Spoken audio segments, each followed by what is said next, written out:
Welcome to everyone.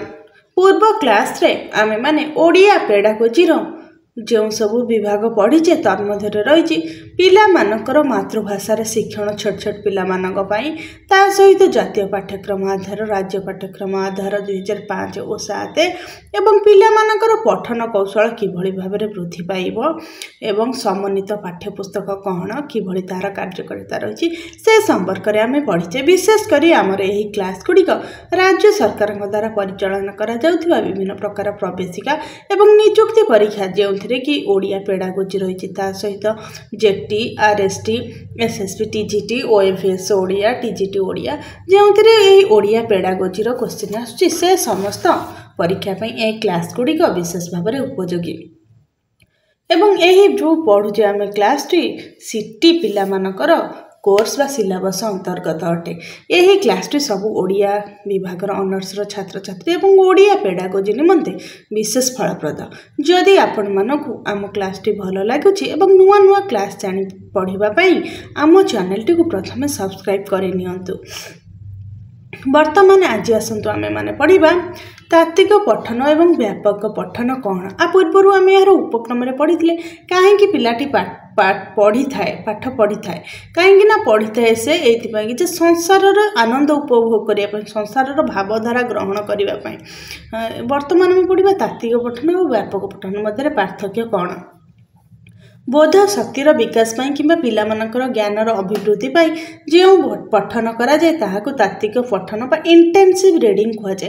बोध शक्ति अर्थात बोध कहले बुझीबा बुझीपारिबा शक्ति बा बुद्धिर उन्नत होगापी जो शक्ति विकास कहले विकास तो जाने विकास होगापी कि पिला मानकर ज्ञानर अभिवृद्धि कि ज्ञान बढ़ापी जो पठन करा जाए ताहाकु तात्विक पठन कहुए। तात्विक कहले तत्व पूर्व क्लास आपण मैंने देखिए मुझे बुझे गोटे आंब थाए आंब मध्य मंजी थाए संपूर्ण आंब फल एवं मंजी को नहीं आंब फलटी ताको आम कही था आंबर जो मंजीटी थाए से मंजी रे गछ हबार योग्यता रही थाए एवं गछ सृष्टि हो पारे ता सहित जो फल रही है फल को आम खाद्य आकार ग्रहण करता या सुस्वादुकर होता है। संपूर्ण भाव में आंब कहले आम पठन कौशल को बुझी था।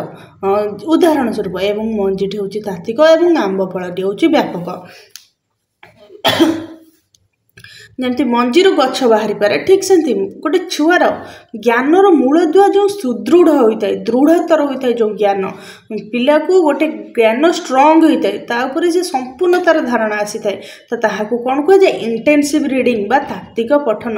अर्थात गोटे पिला पाठ पढ़ुव जमी मैंने मेरी क्यूरी पढ़ुले जो समय भाई भौणी मैंने चेयर लदी देते तथापि से जापारि नथिले से पाठ पढ़ुले से पाठरे संपूर्ण पिला हजिजा से विषय रे हजिजा जानापी चेष्टा करवा जमी लगे सत्य जमी से घटना ता सहित घटुवा ता आखि आगे घटुची संपूर्ण भाव देखा गले विषय वस्तु पिला निजक हजई दे था से संपर्क में तार समस्त धारणा आसी जाए कि यही जिनसा एया बोलिक तो ताहाको आमे कौन कर तात्विक पठन कही था। अर्थात गोटे विषयटी पिला पढ़ुची रामायण गोटे विषय दशरथ संपर्क में राम संपर्क में राम जाइए रामायण जो विषयटी पिला पढ़ुची राम जाइए वनवास से मन ध्यान दे पढ़ुची मन ध्यान दे पढ़ले पिलाटी जापर जे राम वनवास जाइए दशरथ राम को झुरी झुरी मरी जाते से विषय जहाँ भी प्रश्न पचार से कहीदेव ताकू कौन कह तात्विक पठन तक मन प्राण दे से पिलाटी पढ़ुची बुझा चेष्टा करुच्ची। पिला मानक पढ़ा काम सह परिचित करने कौशलटी बोधहुए सबुठार बेसी कष्टकर।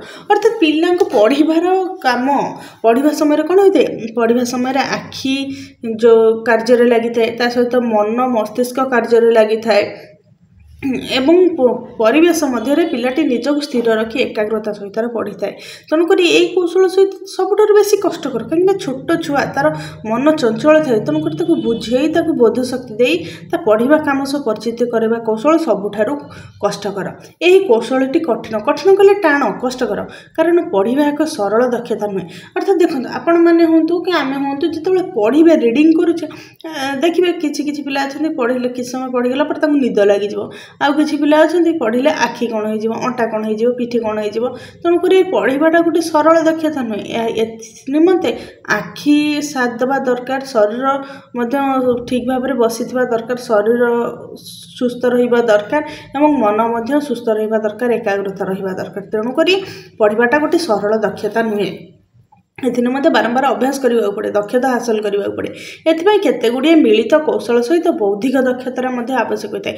मिलित कौशल कहले सब प्रकार माने किसी गोटे कौशल मिसी थो जमी बसिले जदि सठिक भाव में न बसी पिलाटी तार अंटा पिठी पिंधिब ता सहित पिलाटी जो तार आखि बही ठारू कि खाताटार ठीक डिस्टेंस न रखिले आखि बिंधा हे तो ये सब आखि केते डिस्टेंस रख यह गोटे कौशल तो ये सबू कौशल मिसिब ता सहित बौद्धिक दक्षता बौद्धिक कहले बुद्धि मन जो चिंता शक्ति से ही दक्षतार आवश्यक होता है कहीं पिलार मन को एकाग्रता आनबार अच्छी मुझे विषयटा पढ़ी ये विषयटा पढ़ी से समय पिला बही धरिक बस कि भावुव कौटी जाए आइसक्रीम खाइबे ना सेटा हम ना तेणुक कहुई सब मिलित दक्षता सहित बौद्धिक दक्षता आवश्यक होता है।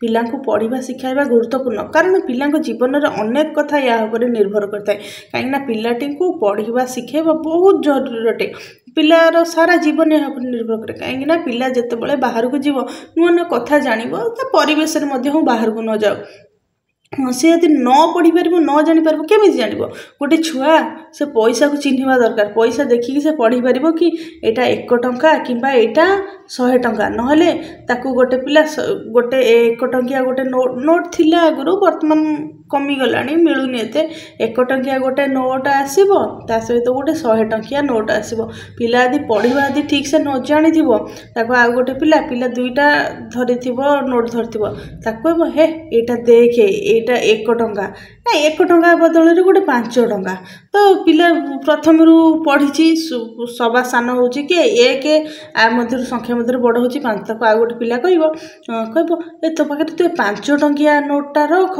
मत जो 100 1 शून्य शून्य लगी जो 2टा से नोटा दे कहीं शून्य किसी मूल्य ना आ 5 ठार तो 1 सान ना तेणुक यही नोटा यहाँ छोटा तू यहाँ कहीं रखू तू बड़टा रख मत यहाँ दे तेणुक से पिला यदि पढ़ा जान न मूल्य जान नदेदेव ना ना ठीक यही विभिन्न प्रकार जिनस अच्छी विभिन्न प्रकार स्थान अच्छी जोटी पिलाटीर पढ़ार कौशल जाना दरकार पिला पढ़ी जानी अति गुरुत्वपूर्ण ना जीवन में सी हारीज तेणुक पिला पढ़ा शिखाइबाटा सबुठ अधिक गुरुत्वपूर्ण अटे। तात्विक पठन कौन से आम बर्तमान जाना तात्विक पठनर मूल लक्ष्य हूँ बोध ज्ञान हासिल करने सबू जिनसर किसी ना कि मूल लक्ष्य थाए लक्ष्य बिना कौन कार्य सिद्धि हो न था तेणुक तात्विक पठनर मूल लक्ष्य बोध ज्ञान हासिल करने अर्थात बुझीपर सहित ज्ञान हासिल कर अर्थात जदि रामायण छुआटी पढ़ुची से रामायण विषय वस्तु पढ़ा सहित जापर या घटना घटी ता सहित तार ज्ञान वृद्धि पाइब रामायण एमती नीति कथा अच्छी राम वनवास जाइए से वन में विभिन्न प्रकार समस्यार सम्मुखीन होते यही सब विषय तार ज्ञान वृद्धि पाइब ता सहित से पढ़ुव आड़े बुझी पार्थिव जो भाव में पिलाटी पढ़ा समय जिते गोटे धाड़ी पड़ दंडकारण्य राम बास करते आखि आगू गोटे आसीज कौन एमती गोटे अरण्य थी पहाड़ थी गछ थब ये पशुपक्षी थे गोटे पत्र कुड़िया बोल कहले कौन ता मन को आसीज गोटे कुड़िया एमती झाटी माटर कुड़िया हो पत्र छाउणी हो से कौन विलास व्यसन न साधारण जीवन यापन गोटे दिन दरिद्र नामक राज्य रोकवा साधारण लोक ठारू आहरी दयनीय अवस्था से बास कर सन्यासी भाव में यही भाव में मन को चिंता शक्ति आसो से बुझीपर तेणुक तात्विक पठनर मूल लक्ष्य हूँ बोध ज्ञान हासिल करवा आड़े से पढ़ी पढ़ी जाऊँ साढ़े बुझी बुझी जाऊँ तार ज्ञानर भंडार वृद्धि पाऊँ बोधहीन पठन प्रकृत पठन अर्थात किसी पिला अच्छा पढ़े दो एमती खाली रिडिंग करदे कि किसी बुझु नथिबे तेणुक से बोधहीन पठन प्रकृत पठन नुहे अर्थात कह कौन राम वनवास जाते से समय गोटे पिला बुझुव जे राम जने सन्यासी वस्त्र परिधान कर चली चली वन में जाते माने वन में रोते मुंडे चित्र आस कि आउ गोटे पिला हाँ राम वनवास जाते कौटे गोटे जाते से एमती भावी तेणुक बोधहीन पठन से जो पिलाटा न बुझिला तेणुक तार से पठन को प्रकृत पठन कहना जी बुझिकी पढ़ी था हूँ प्रकृत पठन आ तात्विक पठन पठन पर जदि से अर्थ ग्रहण संभव हो विषयवस्तु संपर्क में धारणा करहब ताहले ताकू प्रकृत पठन कहुव। अर्थात जमी कहली पठन पर से अर्थ ग्रहण संभव। जो छुआटी पढ़ी राम वनवास जाई दंडकारण्य बास करते से पढ़ीदे बुझीगला जे हाँ राम एमती गैरिकी वसन धरिकी जाइए सन्यासी वस्त्र पिंधिक जाइए एमती एमती चित्र बन रही ये भाव में जीवन जापन करते से पढ़ला पढ़लु अर्थ ग्रहण संभव। अर्थात अर्थटा से बुझीपाला यही तार अर्थ हूँ शब्दर ये वाक्यर अर्थ या आ विषय वस्तु संपर्क में धारणा तार से विषय वस्तु संपर्क में धारणा धारणा कहले कौन धरी पार धारणा कौन आसी साधारण धरबार धारणा गोटे कथाटा को से धरी पार गोटे जिनसटा को से धरी पार कह धारणा। अर्थात से कथाटा धरी पाइला जे एमती गोटे बण हो एमती से सब जंगल थो पशु पक्षी थे जटाई पक्षी थी ता सहित से पत्र कुड़िया घर रोते से सीता रोते सुना मुग जाऊ सुना मृग जाऊला से कथाटा को धरी पार जापर ताहले ताकू कौन कह प्रकृत पठन कह। विद्यालय रे पिलामानक उद्दिष्ट समस्त विषय पठनर मूल उद्देश्य हूँ बोध शक्तिर विकास। अर्थात विद्यालय जो पिलामानक पाठ पढ़ा जाऊँगी तो से सबू पाठ सबू विषयर पढ़ार मूल उद्देश्यटा कौन बोध शक्तिर विकास। अर्थात पिलाटे बुझीपार जमती माने ये सब विषय बुझिला बुझीपार जापर तार ज्ञानर भंडार शक्ति वृद्धि पाइब। या द्वारा आम भाव ग्रहण करूँ और से ही भाव अन्य मानक आगे प्रकाश करूँ। अर्थात पिलाटा ये बुझीपारा भाव ग्रहण कला से पिलाटी बुझीपारा एमती गोटे दंडकारण्य थिला सेठी गोटे एमती पर्वत थिला गछ थिला से बुझीपाला बुझे तो बुझीपाला से ही भाव अन्य मानक आगे प्रकाश कर केमती माने सी बुझिकी आउ जन को जाए सांग को बुझे तो सांग तक बुझे ये रामायण कौन होता सी बुझे ए जानचु रामायण एमती पर्वत थिला एठी सब सेठी सब बहुत बड़ बड़ गछ थिला सेठी ना राम जाइथिले एतबेले दंडकारण्य रहिथिले आउ राम राजा पुओ होइकरी सन्यासी जीवन जापन करते सन्यासी कौन ना सन्यासी जे घर द्वार छाड़ी केवल खाली नारंगी नारंगीर वस्त्र पिंधिकी रोते साधारण जीवन जापन आउ से गोटे सुनार मृग सुना हरिण था सुना हरिण पिला देखी ना कि सुना हरिण से संबंध वर्णना अच्छे। अर्थात सुना हरिण माने गोटे हरिण चलुव बुलूव कि शरीर सुनार या ना ना से जिनटा पिला अन्य जन को बुझे पार से बुझी अन्य मानक बुझे पार तार बोध शक्तिर विकास होते से अन्य मानक आगे निजर भाव भावना जोटा ता मन भितर भावी बुझी से अन्य को कहीपर कौन विषय पढ़ा समय मन भितर से विषय चिंता करें। अर्थात जो विषय पढ़ा बेले से विषय मन भितर चिंता कला ना सांगे सांगे गोटे कहगला दंडकारण्य राम पत्र कुड़ी रोते तो से विषय चिंता कर चिंता कला कौन पिला बुझीगला एमती गोटे पर्वत होता से गछ थब झरणा थब पत्थर थब एमती आजिकल भाया पिचु रास्ता घाट नथब सब विभिन्न बाघ भालू सब थे ता मनरे से विषय चिंता आसीगला से विषय से ही चिंता शक्ति साहाय्य विषय वस्तु को आमर अनुभूति सहित तुलना करिथाउ तो से जो चिंता शक्ति साहाय्य विषय वस्तु को अनुभूति सहित पिलाटी तुलना करता है। अर्थात कि भाव में अर्थात से समय तो जंगल थिला एमती एटी पुळे गछ थिला सेठी रास्ता नथिला वर्तमान जंगल जो हो गलानी गछ कम अच्छी रास्ता हो गलानी एते बाघ भालू नाहांती ता सहित से अनुभूति की तुलना कर सारिया पर यही विषय वस्तु केते दूर ग्रहण योग्य ताहा मध्ये विचार करथाउ।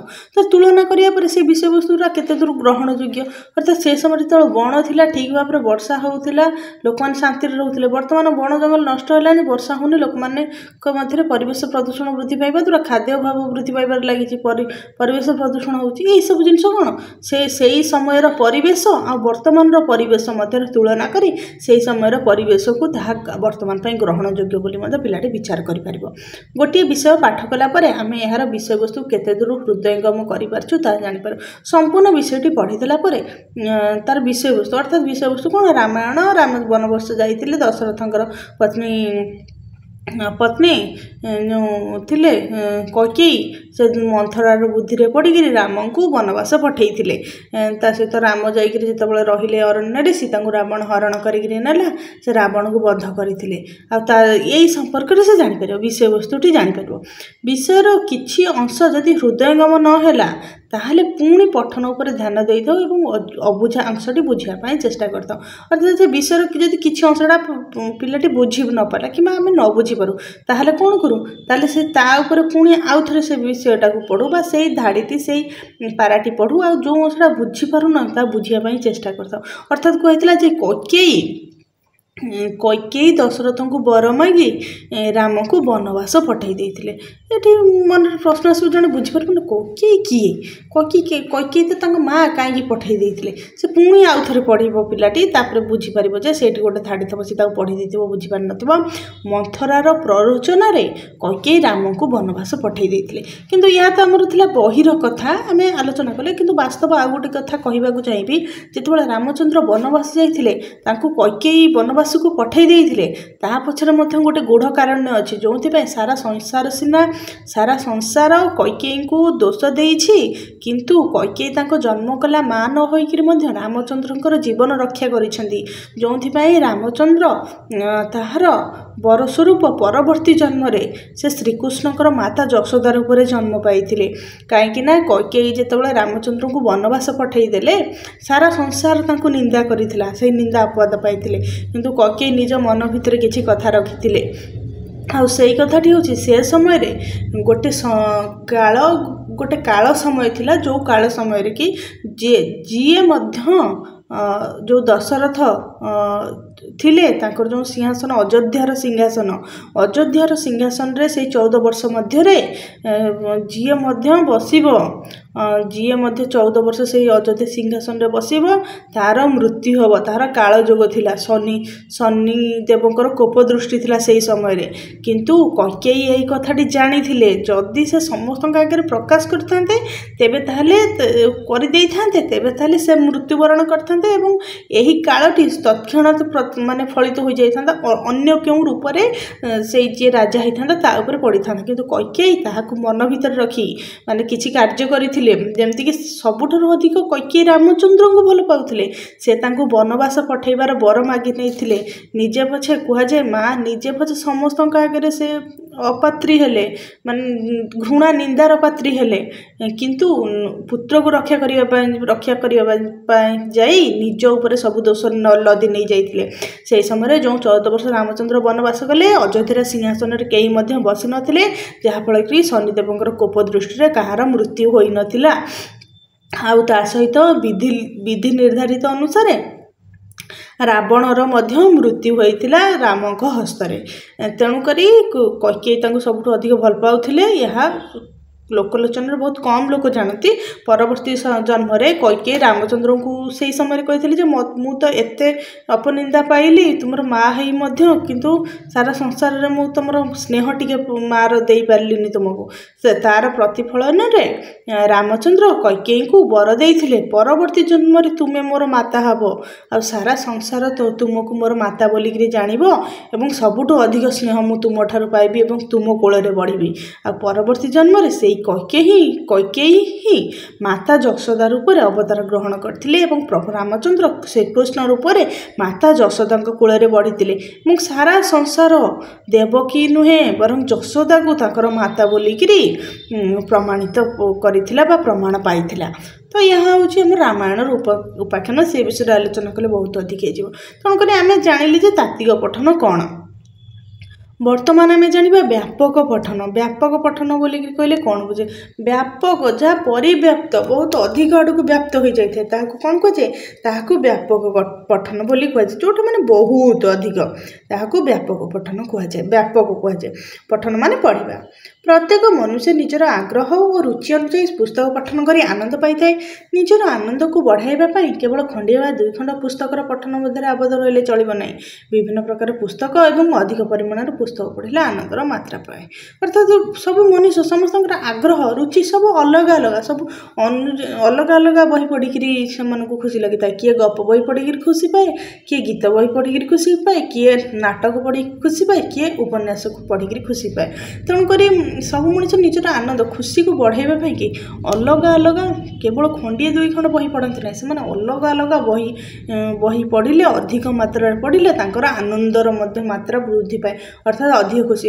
ଅର୍ଥାତ୍ ଜଣେ ଉପନ୍ୟାସ ପଢ଼ିବାକୁ ଭଲ ପାଉଛି, ଜଣେ ଗପ ପଢ଼ିବାକୁ ଭଲ ପାଉଛି। ଜଣେ ଫକୀରମୋହନଙ୍କ ଗପ ପଢ଼ିଲା, ଫକୀରମୋହନଙ୍କର 20ଟି ଗପ ଭିତରୁ ଗୋଟେ ରେବତୀ ପଢ଼ିଦେଲା, ତାକୁ ଖୁସି ଲାଗିଲା। ତାପରେ ସେ ପୁଣି ଭାବିବ ମୌନାମୌନି ଗପ କ'ଣ ଗୋଟେ ଅଛି, ସେଇଟା ମୁଁ ପଢ଼ନ୍ତିନି, ପଢ଼ିଲେ ଜାଣନ୍ତି ତା ଦେହରେ କ'ଣ ହେଇଥିଲା, ତ ତାକୁ ବି ପଢ଼ିଲେ ତାର ଆନନ୍ଦର ମାତ୍ରା ବୃଦ୍ଧି ପାଇବ। ତେଣୁକରି ଏଥିପାଇଁ ଆମେ ଯେଉଁ ଉପନ୍ୟାସ ଗଳ୍ପ କବିତା ନାଟକ ଭ୍ରମଣ କାହାଣୀ ପ୍ରଭୃତି ପଢ଼ୁ ତାର ଲକ୍ଷ୍ୟ ହେଉଛି ଆନନ୍ଦ ପ୍ରାପ୍ତି। ଅର୍ଥାତ୍ ଉପନ୍ୟାସ କହିଲେ ମାନେ ବଡ଼ ବହି ଥାଏ, ଗୋଟେ ଧାରାରେ ଚାଲିଥାଏ, ବହୁତ ବଡ଼ ନାଟକ। ଗଳ୍ପ କହିଲେ ଛୋଟ ଛୋଟ ଗପ, କବିତା କହିଲେ ଯେଉଁ ଗୀତ ଆକାରରେ ଯେଉଁ କବିତା, ନାଟକ ପ୍ରଦର୍ଶନ ହୋଇଥାଏ, ନାଟକ ଜାଣିଥିବେ। ଭ୍ରମଣ କହିଲେ ବୁଲିବା କାହାଣୀ, ଭ୍ରମଣ କାହାଣୀ ଅର୍ଥାତ୍ କିଏ କୁଆଡ଼େ ବୁଲିକିରି ଗଲା, କେଉଁ ଜାଗାରେ କ'ଣ ଦେଖିଲା, ଏସବୁ କାହାଣୀ ସବୁ ଗୋଟେ ଗୋଟେ ଥାଏ ନା ନାହିଁ। ତ ସେଇ ଭ୍ରମଣ କାହାଣୀ ଯାହାକୁ ସବୁ ପଢ଼ୁ ତାର ଲକ୍ଷ୍ୟ ହେଉଛି ଆନନ୍ଦ ପ୍ରାପ୍ତି। ଅର୍ଥାତ୍ ତାକୁ ପଢ଼ିକିରି ମାନେ ପାଠକ ଖୁସି ହୁଏ ଏବଂ ଅଧିକ କିଛି ତାର ଜ୍ଞାନ ଭଣ୍ଡାର ମଧ୍ୟ ବୃଦ୍ଧି ପାଇଥାଏ। ଏ ପ୍ରକାର ପଠନକୁ ବ୍ୟାପକ ପଠନ ଏକ୍ସଟେନ୍ସିଭ୍ ରିଡ଼ିଂ କୁହାଯାଏ। ତ ଏଇଭଳିଆ ଯେଉଁ ପଢ଼ିବାକୁ ଏକ୍ସଟେନ୍ସ ଗୋଟେ ଶବ୍ଦ ହେଉଛି। ଏକ୍ସଟେନ୍ସ ମାନେ କ'ଣ? ଅଧିକ ଆଗକୁ ଚାଲିଯିବା, ଟାଣି ହେଇଯିବା, ମାନେ ବଢ଼ିଯିବା, ତାକୁ ଆମେ ଏକ୍ସଟେଣ୍ଡ ବୋଲି କହିଥାଉ। ଅର୍ଥାତ୍ ଏ ପଠନକୁ ଏକ୍ସଟେନ୍ସିଭ୍ ରିଡ଼ିଂ ବୋଲିକିରି କୁହାଯାଏ।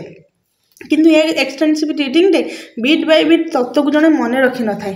ବିଶେଷ କରି ତାର ସମ୍ପୂର୍ଣ୍ଣ ବିଷୟବସ୍ତୁ, ତାର ଭାବଟା କ'ଣ ସେଇଟା ସେ ବୁଝିପାରିଥାଏ ଏବଂ ତାକୁ ଖୁସି ମିଳିଥାଏ। ଶିକ୍ଷାର ପ୍ରସାର ଓ ପଠନ ସାମଗ୍ରୀର ଅଭିବୃଦ୍ଧି ଯୋଗୁଁ ଏହି ପ୍ରକାର ପଠନର ବିକାଶ ଲକ୍ଷ୍ୟ କରାଯାଉଛି। ତ ଶିକ୍ଷାର ଅଧିକ ପ୍ରସାର ଆଉ ପଠନର ବିକାଶ ମାନେ ଅଭିବୃଦ୍ଧି ବା ବଢ଼ିବା ପାଇଁ ଏହି ପଠନର ବିକାଶ ପାଇଁକି ଲକ୍ଷ୍ୟ କରାଯାଉଛି। ସାହିତ୍ୟିକ ଆନନ୍ଦ ଉପଭୋଗ ନିମନ୍ତେ ପୁସ୍ତକ ପଠନ ଏକ ଅପରିହାର୍ଯ୍ୟ ପନ୍ଥା। ସାହିତ୍ୟକୁ ବୁଝିପାରିବା, ସାହିତ୍ୟରୁ ଆମେ ଯେଉଁ ଖୁସି ପାଇବା, ସେଥି ନିମନ୍ତେ ଗୋଟେ ବହିଟେ ପଢ଼ିବା ଗୋଟେ ସବୁଠୁ ଗୋଟେ ଭଲ ବାଟ। ପାଠ୍ୟପୁସ୍ତକ ପ୍ରଥମେ ସାହିତ୍ୟିକ ଆନନ୍ଦ ଉପଲବ୍ଧି ପାଇଁ ସୁଯୋଗ ସୃଷ୍ଟି କରିଥାଏ। ଯେଉଁ ଆମର ଯେଉଁ ବହି ଅଛି ପଢ଼ା ପାଇଁ ପ୍ରଥମେ ସାହିତ୍ୟିକ ଆନନ୍ଦ ଖୁସି ଉପଲବ୍ଧି ପାଇଁ ସୁଯୋଗ ଦିଏ। ଯେଉଁଭଳି ଭାବରେ ଗୋଟେ ଛୋଟ ପିଲାଟେ ଯଦି ଆମେ ଗୋଟେ ବିଷୟ ପଢ଼ୁଛେ ବଣ ମୁଁ ବଣି, ତ ତା ଦେହରୁ ପିଲାଟି ଜାଣିଲା ବଣି ଚଢ଼େଇ କ'ଣ, ବଣି ଚଢ଼େଇ ଏମିତି କଥା କହିଥିବ, ତା ସହିତ ସେ ବଣରେ ରହିଛି, ବଣ ଏମିତି ସୁନ୍ଦର ହୋଇଥିବ। ତ ସେଇଟାକୁ ଜାଣିକିରି ସେ ପ୍ରଥମେ ତା ଦେହରୁ ଆନନ୍ଦ ନେଲା, ଖୁସି ହେଲା, ଭାବିକିରି ତାକୁ ବୁଝିକିରି ଖୁସି ହେଲା। ତ ତାପରେ ତାର ପ୍ରଶ୍ନ ଉତ୍ତର ତାତ୍ତ୍ୱିକ ଦିଗ ଅଲଗା, କିନ୍ତୁ ପ୍ରଥମେ ଖୁସି ହେଇଯାଏ। ଏଥିରେ ଥିବା ଭ୍ରମଣ କାହାଣୀ, କବିତା, ଛୋଟ ଛୋଟ ମଜା ଗପ ଇତ୍ୟାଦି ପଢ଼ି ପିଲାମାନେ ଆନନ୍ଦ ଅନୁଭବ କରନ୍ତି। ପିଲାମାନେ ପଢ଼ିକି ତାକୁ ଭାରି ଖୁସି ହେଇଯାଆନ୍ତି। ଛୋଟ ଛୁଆଙ୍କୁ ଦେଇଦେବ ଗୋଟେ ଗପ ଦେଇଦେବ ପଢ଼ିବାକୁ, ବୁଢ଼ା ବୁଢ଼ୀ, ଅସୁରୁଣୀ କାହାଣୀ, ରାଜକୁମାର କାହାଣୀ, ସେ ପଢ଼ିକିରି ଭାରି ଖୁସି ହେଇଯାଆନ୍ତି।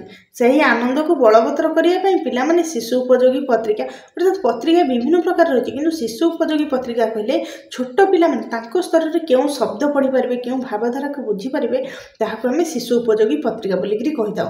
ଶିଶୁ ପୁସ୍ତକ ଛୋଟ ପିଲାମାନଙ୍କ ପାଇଁ ଉପଯୋଗୀ ପୁସ୍ତକ ପଢ଼ିବା ପାଇଁ ମନ ବଳାଇଥାନ୍ତି। ପଠନରୁ ଆନନ୍ଦ ମିଳିଲେ ପଠନ ସ୍ପୃହା ବୃଦ୍ଧି ହେବା ସହିତ ସାହିତ୍ୟ ରୁଚିର ବିକାଶ କରିଥାଏ। ଅର୍ଥାତ୍ ପିଲାଟି ଗୋଟିଏ ବହି ପଢ଼ିଲା, ପଢ଼ିବା ପରେ ତାକୁ ଯଦି ଖୁସି ଲାଗିଲା ତାହେଲେ ତାର ପଠନ ସ୍ପୃହା କହିଲେ ତାର ଇଚ୍ଛା, ତାର ପଢ଼ିବାର ଇଚ୍ଛା ଅଧିକ ବୃଦ୍ଧି ପାଇଥାଏ। କିନ୍ତୁ ଯଦି ତାକୁ ସେ ପଢ଼ିବାଟା ଯଦି ଭଲ ନ ଲାଗିଲା ତାହେଲେ ସେ ପଢ଼ିବାକୁ ଇଚ୍ଛା କରିବନି, ପଠନ ସ୍ପୃହାଟା ତାର କମିଯିବ। ଆଉ ସେ ତାକୁ ଆନନ୍ଦ ମିଳିଲେ ତା ସହିତ ସାହିତ୍ୟିକ ରୁଚିର ବିକାଶ ଘଟିଥାଏ। ଅର୍ଥାତ୍ ସେ ସାହିତ୍ୟକୁ ଭଲ ପାଇଥାଏ, ପରିବେଶକୁ ଭଲ ପାଇଥାଏ, ପ୍ରକୃତିକୁ ଭଲ ପାଇଥାଏ, ତା ସହିତ କଥା ହେବା ଶିଖିଥାଏ ଏବଂ ତାହାକୁ ନିଜ ଜୀବନରେ ଜଡ଼ିତ ରଖିବା ଶିଖିଥାଏ ଏବଂ ତାଦ୍ୱାରା ସେ ଖୁସି ହେବା ମଧ୍ୟ ଶିଖିଥାଏ। ତେଣୁକରି ବିଶେଷ ଭାବରେ ଦେଖିବାକୁ ଗଲେ ଏକ୍ସଟେନ୍ସିଭ୍ ରିଡ଼ିଂ ହେଉଛି ଆମର ଆନନ୍ଦ ଲାଭ କରିବା, ତାର ଲକ୍ଷ୍ୟ ହେଉଛି ଆନନ୍ଦ ପ୍ରାପ୍ତି। କିନ୍ତୁ ଇଣ୍ଟେନ୍ସିଭ୍ ତାତ୍ତ୍ୱିକ ପଠନର ଲକ୍ଷ୍ୟ ହେଉଛି ତାତ୍ତ୍ୱିକ ପଠନ ରହିଛି, ତାତ୍ତ୍ୱିକ ପଠନର ଲକ୍ଷ୍ୟ ହେଉଛି ବୋଧ ଶକ୍ତିର ବିକାଶ, ପର୍ଟିକୁଲାର ମାନେ କିଛି ଜିନିଷ ଉପରେ ବୁଦ୍ଧି ବିକାଶ ବୃଦ୍ଧି ପାଇବା। ପିଲାମାନଙ୍କର ଭାଷାଜ୍ଞାନ ଓ ଭାଷାଗତ ଦକ୍ଷତା ବୃଦ୍ଧିରେ ଏହା ସହାୟକ ହୋଇଥାଏ। ଅର୍ଥାତ୍ ଛୁଆଟେ ଗୋଟେ ପରେ ଗୋଟେ ବହି ଯେତେବେଳେ ପଢ଼ିବ ତାର ଭାଷାଜ୍ଞାନଟା ବୃଦ୍ଧି ପାଇବ, ଭାଷାଗତ ଦକ୍ଷତା ବୃଦ୍ଧି ପାଇବ। କାହିଁକିନା ଗୋଟେ ପରେ ଆଉ ଗୋଟେ ବହି ପଢ଼ିଲା, ସେ ବିଭିନ୍ନ ନୂଆ ନୂଆ ଶବ୍ଦ ଜାଣିଲା, ନୂଆ ନୂଆ ଅର୍ଥ ଜାଣିଲା, ତେଣୁକରି ତାର ଦକ୍ଷତାଟା ମଧ୍ୟ ବୃଦ୍ଧି ପାଇବ। ଏ କ୍ଷେତ୍ରରେ ଶିକ୍ଷକ ଶିକ୍ଷୟିତ୍ରୀମାନଙ୍କର ଗୁରୁ ଦାୟିତ୍ୱ ରହିଛି। ଯେଉଁ ପତ୍ରପତ୍ରିକା ଓ ପୁସ୍ତକ ପାଠ କଲେ ପିଲାମାନେ ପଠନରେ ଆନନ୍ଦ ଉପଲବ୍ଧି କରିବା ସହିତ ଜ୍ଞାନ ହାସଲ କରିପାରିବେ ସେ ସମ୍ପର୍କରେ ସେମାନେ ପରାମର୍ଶ ଦେବେ। ଅର୍ଥାତ୍ ଛୋଟ ଛୁଆ ନା, ପିଲାମାନେ କ'ଣ ଜାଣିଛନ୍ତି କେଉଁ ବହି ପଢ଼ିଲେ ସେମାନଙ୍କୁ ଜ୍ଞାନ ମିଳିବନି, ଅଧିକ ଖୁସି ହେବେ ନାହିଁ। କିନ୍ତୁ ଶିକ୍ଷକ ଶିକ୍ଷୟିତ୍ରୀମାନେ ଜାଣିଥିବେ ସେମାନେ ପିଲାମାନଙ୍କୁ ଶିଶୁ ପୁସ୍ତିକା ଏସବୁ ପୁସ୍ତିକା ପଢ଼ିବା ପାଇଁକି ଦେବା ଦରକାର। ପଠନର ଉପକାରିତା ସମ୍ପର୍କରେ ପିଲାମାନଙ୍କୁ ଅବଗତ କରାଇବେ। ଆଉ ପଢ଼ିବା ସମୟରେ ପିଲାମାନଙ୍କୁ କ'ଣ କରିବେ, ଜଣାଇବେ, ବୁଝାଇବେ କି ଏମିତି ଏଇଟା ପଢ଼, ଏଇଟା ଖୁସି ଲାଗିବ, ଭଲ ଲାଗିବ।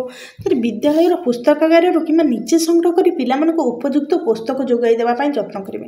ସବୁ ବିଦ୍ୟାଳୟରେ ପୁସ୍ତକାଗାର ଅଛି, ଲାଇବ୍ରେରୀ ଅଛି, ସେଠୁ କିଛି ବହି ହେଉ କିମ୍ବା ଶିକ୍ଷକ ଶିକ୍ଷୟିତ୍ରୀମାନେ ନିଜର ପ୍ରଚେଷ୍ଟାରେ କିଛି ବହି ହେଉ, ସେସବୁ ବହିକୁ ପିଲାମାନଙ୍କୁ ଯୋଗାଇ ଦେବା ପାଇଁକି ଚେଷ୍ଟା କରିବା ଦରକାର। ଏହାଦ୍ୱାରା ପିଲାଟି ତାର ପଠନର ସ୍ପୃହା ବୃଦ୍ଧି ପାଇବ ଏବଂ तार भाषागत दक्षता वृद्धि पाइब। तो आम जानिले तात्विक पठन कौन आउ व्यापक पठन कौन।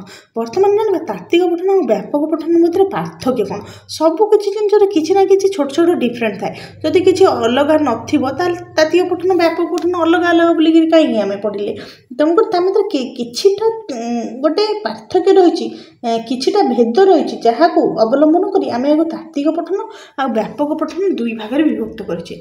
तो से तात्विक पठन और व्यापक पठन मध्य पार्थक्यटा कौन आम जाना। मन कर जो आम निकट चतुर्थ श्रेणी पिला अच्छा तले दि अनुच्छेद को तात्विक पठन दिज्व। तात्विक पठन तात्विक कहले से बिट बाय बिट पढ़े। मधुबाबू शेष जीवन में सब दारुण अभाव घटी रही है से अभाव तिले हेले विचलित कर जो खाद्य साधारण ओडिया खाए से खाद्य मधुबाबू नीतिदिन खाऊले ताला पोषा ढिंकी कुटा उषुना चाउर भात 2-4 खंड अमृतभंडा सीझा अल्प किछि क्षीर मदरंगा कि हिड़ीमिचा शाग 4-5 मुठा खई तांकर सबुठार अति प्रिय जलखिया थिला। जे मर्मे मर्मे ओडिया मानकर दुख दुर्दशा को अनुभव करते से किपरि क्षीर बिकी था दुखी दरिद्र मानक। यह हूँ आम मधुबाबूर विषय आम आलोचना कले क्लास बहुत बड़ हो आम जाना तात्विक पठन और व्यापक पठन मध्य जो पैसेज रही यहाँ नहीं कि भाव में आम जाना ये विषय आम आउ गोटे क्लास आलोचना करबा। किंतु वर्तमान जाना तात्विक पठन और व्यापक पठन कि भाव में प्रभेद रही। अनुच्छेद पढ़ सारे पिलाମାନଙ୍କୁ विभिन्न नूतन और क्लिष्ट शब्दर अर्थ भाषागत कौशल व्यावहारिक व्याकरण और बोधशक्ति संबंध में अवगत कराइबाई केतेगुड़ी पदक्षेप ग्रहण करा जाय पारे। तो ये अनुच्छेद पढ़ला पड़े पिलाମାନଙ୍କୁ क्लिष्ट क्लिष्ट कहले कष्ट तो कष्ट शब्दर अर्थ कौन भाषागत कौशल कौन भाया भाषा व्यवहार कराई माने भाषा को किभली कौशल तार व्यवहार कराई। व्यावहारिक व्याकरण कहले व्याकरण भाव में किभली भाव में शुद्ध लिखन पठन रही तार वर्ण अक्षर ठीक ठाक लिखाई और उच्चारण अनुसार ठीक अच्छे और बोधशक्ति किभली भाव पिलाटी बुझीपारुची अवगत करने केतेगुड़े पदक्षेप ग्रहण कर से पदक्षेप गुड़िक कौन आम जाना।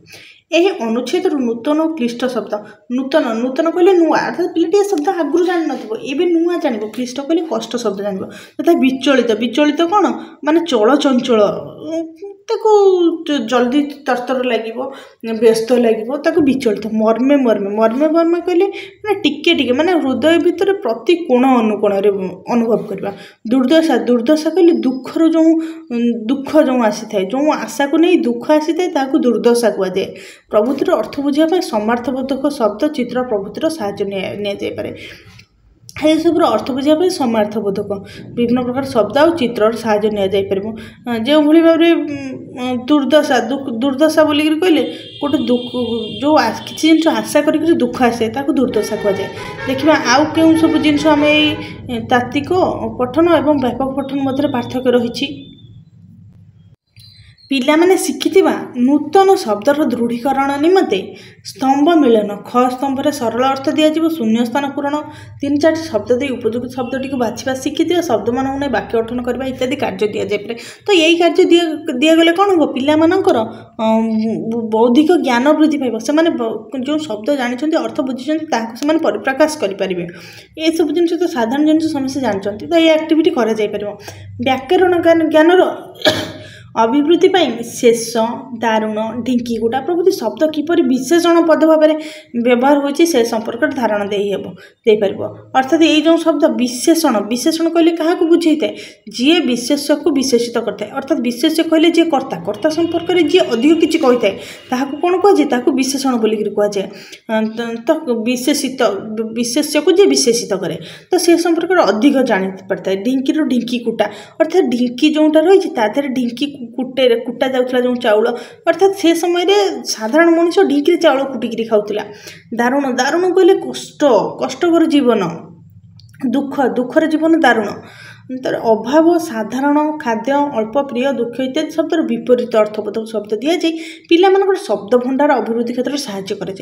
अभाव साधारण असाधारण खाद्य अख्यात अल्प बहुत प्रिय अप्रिय सुख दुख ये सब शब्द दिगले कौन पिला शब्द भंडार वृद्धि पाइब ता सहित पिलाटा बुझीपार यही जिनस यही कार्य। अल्प कहले गोटे खई खई कहले एतिकी खई आउ एते कहि पिला अल्प कहले क्या बुझे पिला अल्प कहले आपको बुझे अधिक कहले आपको बुझे प्रिय कहले जहाँ भल लगे अप्रिय कहले जहाँ भल ना दुख कहले जहाँ दुर्दशा दिए कष्ट दिए सुख कहले जहाँ खुशी दिए ये सब जिन पिला बुझीपार तार शब्द भंडार वृद्धि पाइब। चतुर्थ श्रेणी पिलामानक उद्दिष्ट होइतिबार यही अनुच्छेद विषय वस्तु आधारित किसी सरल प्रश्नर उत्तर लिखापी दि जापर। तो ये विषय अनुच्छेद चतुर्थ श्रेणी तेणुक पिलामानू कौन से विषय वस्तु संपर्कित किसी छोट छोट प्रश्न दि जापर जमी मधुबाबू किभली भाव में जीवन बंचुते साधारण ओडिया परी जीवन बंचुते कौन खाऊले साधारण ओडिया खाद्य खाऊले अति प्रिय खाद्य कौन थी कई मुठा खई थी अति प्रिय खाद्य ना नहीं ये छोट छोट प्रश्न दि जापर पिला जदि अनुच्छेद बा अन्य कौन अनुच्छेद व्यापक पठन निमित्त एक्सटेंसिव रिडिंग नि जाए तेज नूतन क्लिष्ट शब्द परिचिति भाषागत कौशल हासिल व्याकरण ज्ञान अभिवृद्धि विषय वस्तु आधारित प्रश्न पचरा आवश्यकता ना कारण यही पठन केवल व्यापक और विस्तृत पठन निमंते अभिप्रेत आवश्यक स्थले शिक्षक केवल बोध ज्ञान आधारित किसी सरल प्रश्न पचारि पारନ୍ତି। अर्थात यदि यही अनुच्छेद छाड़ी आउ जदि किसी अनुच्छेद व्यापक पठन अर्थात अधिक माने एक्स्ट्रा नॉर्मली केवल आनंद पाई कि आनंद ग्रहण पाई नॉर्मली बुझापी जदि पढ़ा जाए ताहले पिलामानकु एक कष्ट शब्द भाषागत कौशल व्याकरण अभिवृद्धि ये सब प्रश्न किछि पचरा जीव ना कहीं ये सब प्रश्न कौन तात्विक पठन निमंते रही कहीं तात्विक कहले बीट बाय बीट पूरा तत्व मंजी कथा जो जिनस जो प्रश्न पचार से डायरेक्ट आंसर आसो कौन कर तात्विक पठन रे यही सब प्रश्न आसता है कि व्यापक पठन कौन व्यापक पठन कहले साधारण भाव में पिलाटी बुझीदेव मधुबाबू ओडिया दुखरे दुखी होते से ओडिया परी साधारण जीवन यापन चलने चाहूले ओडिया दुख को से अनुभव करें व्यापक पठन संक्षेप में आम जाणीगले गोटे भावधारा बुझीगला और पिला को क्षेत्र आनंद आसो तेणुक आम जानिले जो तात्विक पठन और व्यापक पठन रही तात्विक पठनर मूल लक्ष्य हूँ बोध ज्ञान हासिल और ता सहित कौन करवा पर्टिकुलर जो रही क्वेश्चन रही तार आंसर दे पार तात्विक पठनर मूल लक्ष्य बोध ज्ञान हासिल और वृद्धिर विकास किंतु व्यापक पठन अर्थ हूँ आनंद लाभ। तो यहाँ होता आज क्लास वर्तमान क्लास तात्विक पठन और व्यापक पठन मध्य यदि आपको क्लास भल लगी तेज चैनल को सब्सक्राइब करूँ। परवर्ती क्लास रे आमे माने गद्य पद्य शिक्षादान शिक्षण यार लक्ष्य और उद्देश्य संबंध में जानिबा।